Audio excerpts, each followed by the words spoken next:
gure lehen proiektua sortuko dugu. Programatzeko, funtsezko eragiketa batzuk behar dira, eta lehen proiektua sortzeko erabiliko ditugu. Lehenik eta behin, programaren helburua zein den zehaztu behar da. Proiektu honetan, pertsonaiak eskuinerantz joan behar du miauka ari den bitartean, eta leihoaren ertzera iristen denean, ezkerrerantz joan behar du.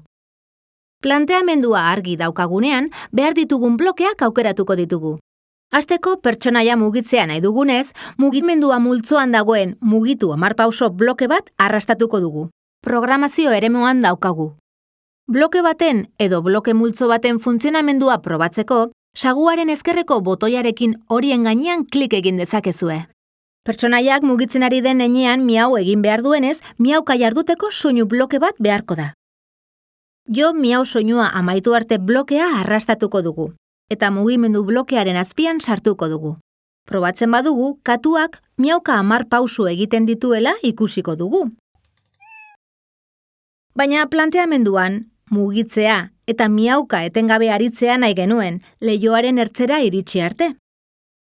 Eta horrela, blokeak behin bakarrik gauzatzen dira. Ekintza hainbat aldiz errepikatzeko, bloke horiek etengabe izeneko kontrol bloke baten barruan jarri behar dira. Arrastatu egingo dugu errepikatu beharreko blokeak etengabe blokearen hutsunean koka daitezen. Programa berriro probatzen badugu dagoeneko mugimendua jarraitua dela ikusiko dugu.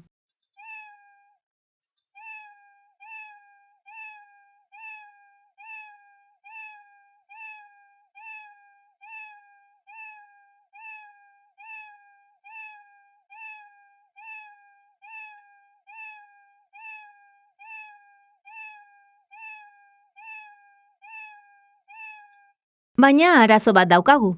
Katua, leihoaren ertzera iristen denean, eszenatik irten egiten da hein batean. Hori konpontzeko, errebotatu ertza okitzean izeneko mugimendu blokea erabiliko dugu.